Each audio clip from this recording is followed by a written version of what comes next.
Pride Fighting Championships wasn't just a promotion, it was a spectacle. Soccer kicks, knees to the head of grounded opponents, and walkouts that felt like entrances to war. It was chaos, it was beauty, and for a time, it was the beating heart of MMA. This is What Happened MMA, and happy Pride FC month.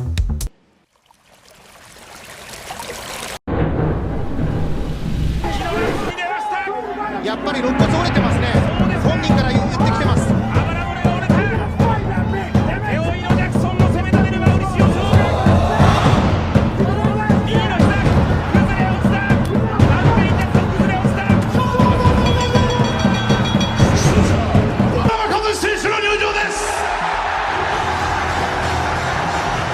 Before the first punch was ever thrown, Pride made you feel something.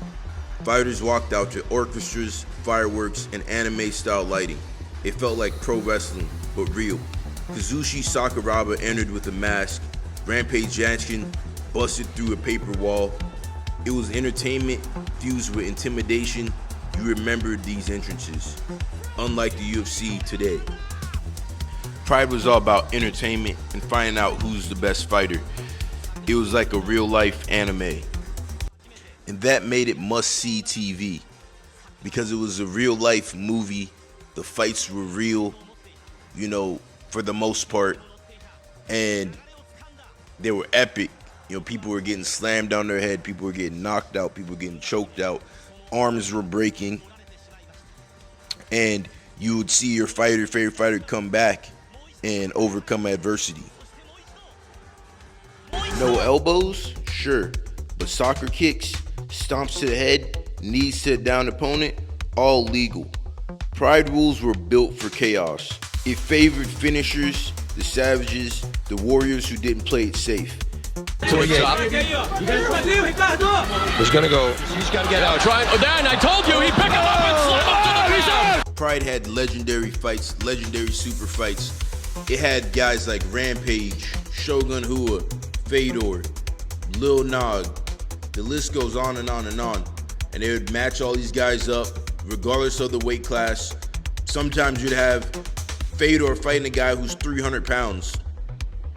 They didn't care about weight classes. They just cared about entertainment and having incredible fights. Randall into the half guard, and there is a... Can Randall turns take it it around. down? Oh my gosh, right on his head! Pride took place in a ring, not a cage. You were forced to go in the middle and fight. You couldn't just go for takedowns and then cage wrestle for 5 rounds. Also, there was 10-minute rounds in the beginning of the fight. So there was nowhere to go. You really had to fight.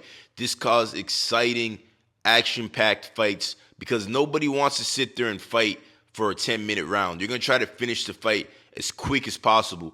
And if you got taken down in that cage, there was no getting up. So if you got taken down, chances are the fight's going to be over with.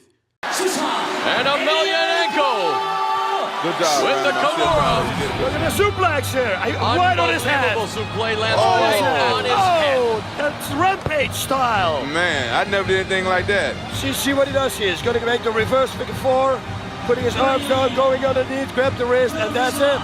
Above all else, fighters would go in there, brawl, have these epic fights, and they would bow to each other afterwards. There was always a code of honor. There was, occasionally some guys like Kid Yamamoto might have had a little spat here and there, but for the most part, it was all about honor and Bushido. Pride didn't just shape MMA, it burned its legacy into the soul of every fan who witnessed it. Let us know in the comments, what was your favorite Pride moment? This is What Happened MMA, and we remember the chaos, the legends, the ring, the entertainment, the storylines, and that's why Pride will forever be one of the best promotions in MMA history. Happy Pride Month.